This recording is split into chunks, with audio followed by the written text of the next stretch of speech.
पवित्र शास्त्र बायबल वाचन कार्यक्रम रोमकारास पत्र अध्याय 8 मराठी। रोमकारास पत्र अध्याय 8 रोमकारास पत्र अध्याय 8 पवित्र आत्म्याप्रमाणे चालणे, पवित्र आत्म्याप्रमाणे चालणे।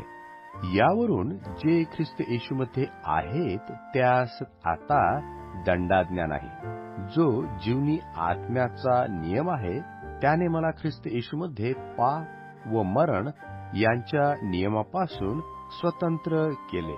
नियमशास्त्र देह स्वभावामुळे दुर्बळ असल्याकारणाने जे त्याला असाध्य ते साधण्याकरिता परमेश्वराने आपल्या पुत्राला पापी देहासारख्या देहाने व पापाकरिता पाठविले आणि देहात दंडाज्ञा करून पापाचा मोड केला, यासाठी की जे आपण देह स्वभावाप्रमाणे नव्हे तर आत्म्याप्रमाणे चालतो त्या आपणामध्ये नियमशास्त्राविहित आचरण परिपूर्ण व्हावे। जे देह स्वभावाचे आहे ते दैहिक गोष्टीकडे चित्त लावतात आणि जे आध्यात्मिक मार्गानुसारी आहेत ते आत्मिक गोष्टीकडे चित्त लावतात। देहाचे चिंतन हे मरण आहे, आत्म्याचे चिंतन हे जीवन व शांती आहे। कारण देहाचे चिंतन हे परमेश्वराबरोबर वैर आहे, ते परमेश्वराच्या नियमशास्त्राच्या अधीन नाही आणि त्याच्याने तसे होवत नाही। जे देहाधीन आहेत त्यांच्याने परमेश्वराला संतुष्ट करवत नाही। परंतु जर परमेश्वराचा आत्मा तुम्हामध्ये वास करतो तर तुम्ही देहाच्या अधीन नाही, आत्म्याच्या अधीन आहात। जर कोणाला ख्रिस्ताचा आत्मा नाही तर तो त्याचा नाही। जर ख्रिस्त तुम्हामध्ये आहे तर पापामुळे जरी शरीर मेलेले आहे तरी नीतिमत्वामुळे आत्मा जीवनमय आहे। ज्याने येशूला मेल्यातून उठविले त्याचा आत्मा जर तुम्हामध्ये वास करतो तर ज्याने ख्रिस्ताला मेलेल्यातून उठविले तो तुम्हामध्ये वास करणाऱ्या आपल्या आत्म्याने तुमची मर्त्य शरीरे जिवंत करील।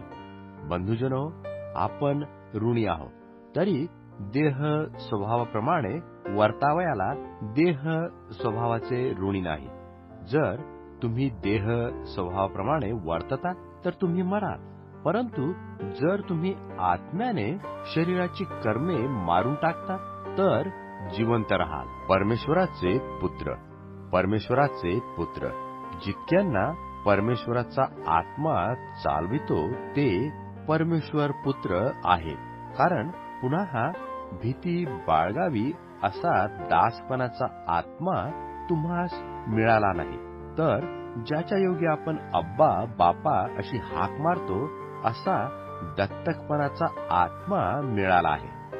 तो आत्मा स्वतः आपल्या आत्म्याबरोबर साक्ष देतो की आपण परमेश्वराची लेकरं आहोत आणि जर लेकरं तर अर्थात वारिसी आहोत, म्हणजे परमेश्वराचे वारिस, ख्रिस्ताबरोबर एकत्रातील वारिस असे आहोत। आपण त्याच्याबरोबर वैभव भोगावे म्हणून त्याच्यासह दुःख भोगितो, तर आपण तसे वारिस आहोत। प्रकट होणारे वैभव, प्रकट होणारे वैभव। तर मग आपल्यासाठी जे गौरव प्रकट होणार आहे त्याच्यापुढे सांप्रत काळाची दुःखे काहीच नाहीत असे मी मानतो। सृष्टी ही अत्यंत उत्कंठेने परमेश्वराच्या पुत्राच्या प्रकट होण्याची अपेक्षा करते। सृष्टी व्यर्थतेच्या स्वाधीन झाली ती आपखुशीने नव्हे, तर ज्याने ती अशी स्वाधीन केली त्यामुळे। सृष्टी स्वतः नश्वरतेच्या दास्यातून मुक्त होऊन तिला परमेश्वराच्या लेकरांची गौरवयुक्त मुक्तता मिळेल ह्या आशेने असे झाले। आपल्याला ठाऊक आहे की संबंध सृष्टी आजपर्यंत कणहत व वेदना भोगत आहे। इतकेच केवळ नव्हे तर ज्या आपल्याला आत्म्याचे प्रथम फळ मिळाले आहे ते आपणही स्वतः दत्तकपणाची म्हणजे आपल्या शरीराच्या मुक्ततेची वाट पाहत असता आपल्या ठाई कणतो। आपण आशा धरल्याने तरलो। आशा तर प्राप्त झालेल्याची नसते, जे प्राप्त झाले त्याची आशा कोण करील? पण जे प्राप्त झाले नाही त्याची आशा जर आपण धरतो तर धीराने त्याची वाट पाहतो. तसेच आत्माही आपल्या अशक्तपणात आपल्याला हातभार लावतो. प्रार्थना करावी तशी करावयास आपल्याला समजत नाही, पण आत्मा स्वतः अनिर्वाच्य उच्छ्वासांनी आपल्यासाठी विनंती करतो आणि अंतर्यामे पारखणाऱ्याला त्या आत्म्याचा मनोभाव काय आहे हे ठाऊक आहे. कारण हा आत्मा पवित्र जनांसाठी परमेश्वराच्या मर्जीप्रमाणे विनंती करतो. आपल्याला ठाऊक आहे की परमेश्वरावर प्रीती करणाऱ्यास म्हणजे त्याच्या संकल्पाप्रमाणे बोलाविलेल्यास सर्व काही त्याच्या कल्याणार्थ सहकारी असे होते. कारण ज्यांच्याविषयी त्याला पूर्वज्ञान होते त्यांनी आपल्या पुत्राच्या प्रतिमेप्रमाणे बनावे म्हणून त्याने त्यांना आगाऊच नेमून टाकले. ह्यात हेतू हा की बंधुवर्गात त्याने ज्येष्ठ असे व्हावे. ज्यास त्याने आगाऊ नेमून टाकले त्यास त्याने पाचारण केले. ज्यास पाचारण केले त्यास त्याने नीतिमान ठरविले आणि ज्यास नीतिमान ठरविले त्यांचे त्याने गौरव केले. परमेश्वराचे प्रेम, परमेश्वराचे प्रेम. तर या गोष्टीवरून आपण काय म्हणावे?